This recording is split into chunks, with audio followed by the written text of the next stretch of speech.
السلام عليكم ورحمة الله وبركاته. ازيكم يا حبايبي؟ عاملين ايه؟ يا رب تكونوا بخير وبأحسن حال. يا صباح الورد والفل والياسمين. تعالوا نسمي الله ونصلوا على الحبيب قلبنا يطيب. معانا يا حبايبي 8 بيضات درجة حرارة المطبخ، ظرفين فانيليا. هنعمل احلى حاجة حلوة.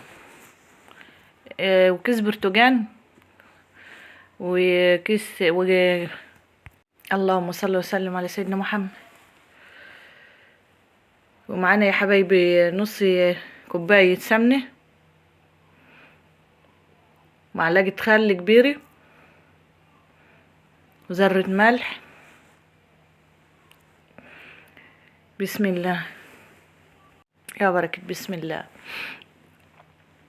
وهنجيب عليهم كوباية ونص سكر، يا ريت يكون سكرك ابيض عشان ما يغمكش الحاجة اللي هنعملها.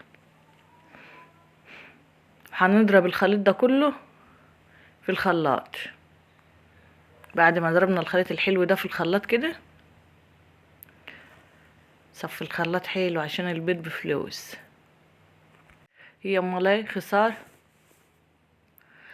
هنحط عليهم 3 كوبايات دقيق،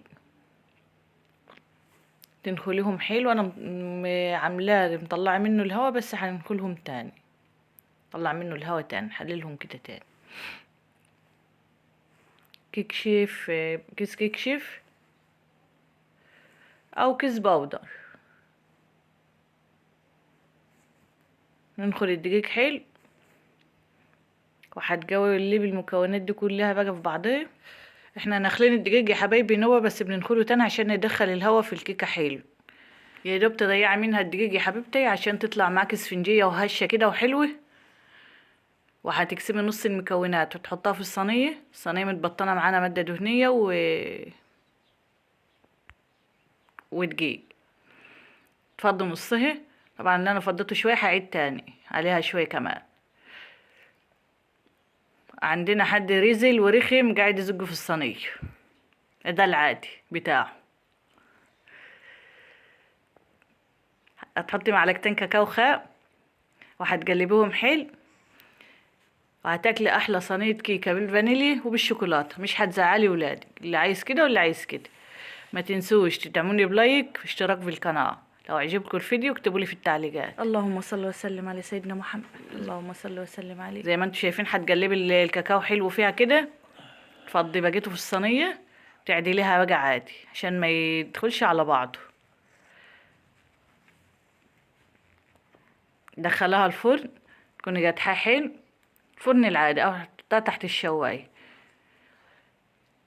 هتلاقيها ما شاء الله ولا حول ولا قوه الا بالله، الخليط ما بيخشش في بعضه، ومعاك نصين. حاجه سخنه كده وحلوه سريعه، اكلي منها عيالك.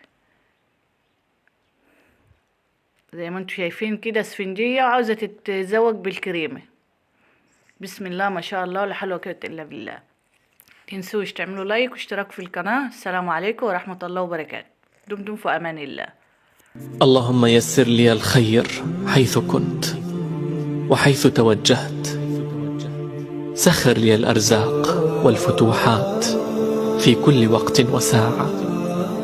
يسر علي كل صعب، هون علي كل عسير.